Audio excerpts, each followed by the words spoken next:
side is Hi. Can you hear me? What? Can you hear me? I'm sorry? I said, can you hear me? Right. I liked how you talked about development of dreams and then achieving those dreams afterwards. Yeah. And how we can improve that in people with disabilities. Sure.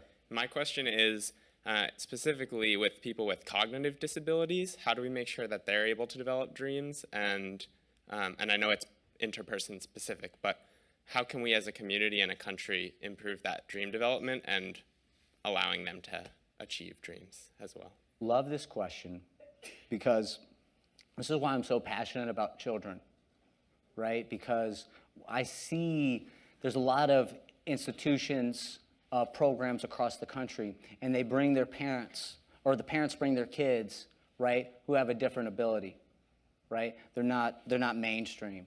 And they have protected them and shielded them and set the expectation bar so effing low, that child doesn't jump. If they meet that expectation bar, they don't jump much higher than it. And so with a cognitive impairment, just like any other impairment, there's so many different levels of ability. So if someone can understand, like they can comprehend, they have like, they can understand, like engage in a conversation, then I say continue having the conversation.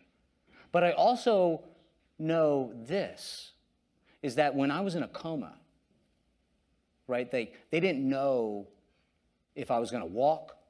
They didn't know if I was going to be a vegetable. They didn't know if I was going to be blind. They didn't know anything, right? And what my parents did is just filled that ICU room with the hugest love and possibility, hugest love and potential, hugest love and conversation, right? Ultimately, that's a choice, and I can only begin to imagine how stressful it is for a parent to understand, to come to terms with the situation that my child has this hurdle in front of them, and maybe they'll never get through it. They'll never jump over it. But it's still a choice of how you're going to talk to your kids, right? When I woke up from the coma, I knew who had came to visit me. I saw them in my dreams. I knew they were there. I also knew, I put it together when I learned how the ICU floor works, how even family can't go or stay during the shift change, right? When everything's getting cleaned up, I had this repeating dream that my mom and dad left, and then it was all hell broke loose. Like I'm tied to my bed. I'm tied to my bed, and these like orcs and clowns come after me, and I can't do anything. I know they're coming to kill me, right? And that's metaphorically speaking. I know that the ICU nurses and stuff and staff aren't coming to kill me, but I know that wasn't an enjoyable experience, even though I'm cognitively incapacitated at the time. So I'm a huge believer in bigger things. I'm a big dreamer. And maybe 10 years down the line, maybe 5 years, maybe 50, something might happen, might change medically, the intertwining of technology and medicine, where they can do something about that cognitive impairment. And I would just hate it.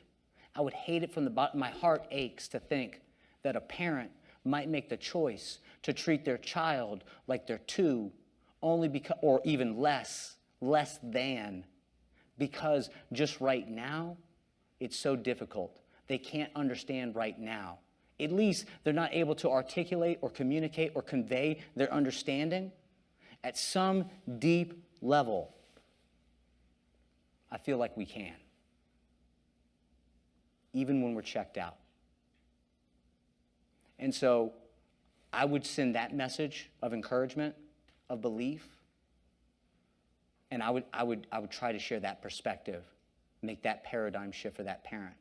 I don't know the ultimate answer, but I do know that if I was in that situation, if I was that person, even if I didn't really understand what was going on, I know that at my heart that I wish that I would be treated with the utmost respect and love, just like anybody else would.